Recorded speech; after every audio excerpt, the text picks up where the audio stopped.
The Best Heart Attack of My Life is based on a true story, but it also slips very snugly into all the conventional tropes of an inspirational drama. There aren't too many surprises here beyond a couple of neat aesthetic inclusions which we'll get to shortly.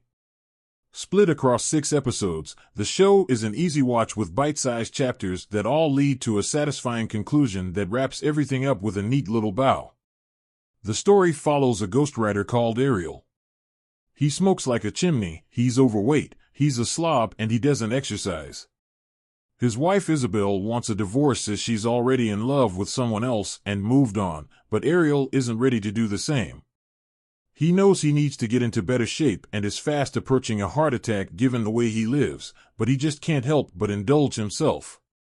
With the unflattering nickname of Chubby at work, Ariel's stress is compounded further when he's tasked with writing his newest book in 4 weeks for a celebrity called Augusto Briganti. This brash, forward, and demanding individual is the self-professed king of law, and he happens to be the best attorney in Argentina. Well, Ariel is thrust into writing on a very strict deadline and thus increases his stress, which pushes him closer to a heart attack.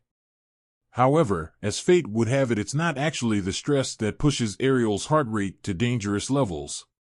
Instead, this honor falls to a flamenco dancer by the name of Concha.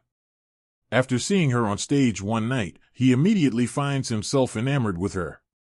Is romance on the table? Without spoiling too much, the first 2 episodes establishes the bond between Concha and Ariel, while also seeing all the damaging lifestyle choices that our protagonist embraces.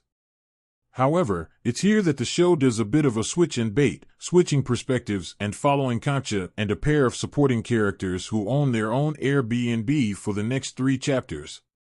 Sure, there's a few scenes an episode for that follow Ariel for a bit, but it does feel a bit disingenuous to the premise of this one.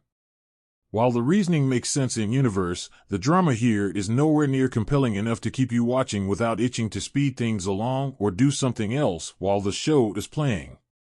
Concha is fine as a character, slipping into the role of an aspirational woman who's desperate to make a name for herself as a flamenco dancer while also wrestling with issues in the past. As for the Airbnb couple, we see their marriage and how they're trying to make a living by renting out their abode to travelers. However, when you market a show around a man trying to sort his life out and go on this transformative journey, the pacing and energy is sucked right out of this by focusing on these subplots that have nothing to do with Ariel. Alongside the real-time drama, we also cut to black and white talking head interviews with our in-universe characters, reinforcing the point that this is a true story. It doesn't really work because more often than not characters will simply tell us about parts of their life rather than us seeing it for ourselves. I can't help but feel that these sections should have been reserved exclusively for Ariel himself, or just remove them completely because it doesn't add much to the show's appeal. What works more effectively, however, is a countdown timer that shows up from episode 1 through to the finale. Here, we see the number of heartbeats pre- and post-heart attack, reinforcing just how finite our time on this planet is. We never really know when our next major accident or serious issue is going to arrive, and this has a great effect in ramping up the tension as we get closer to the fateful incident in question. When the heart attack occurs, you'll also know exactly why it's been called the best heart attack of his life. When Ariel does go on his transformative journey and we see him turn his life around, these moments definitely stand out. However, there's too few moments like this and way too much padding. The formulaic story lends itself much more smoothly to a movie format, and across 6 episodes, there's just not enough here to make for a wholly compelling drama. Overall, though, The Best Heart Attack of My Life is fine. It's not a bad drama, but it's not a particularly great one either, slipping neatly into that bracket of forgettable mediocrity.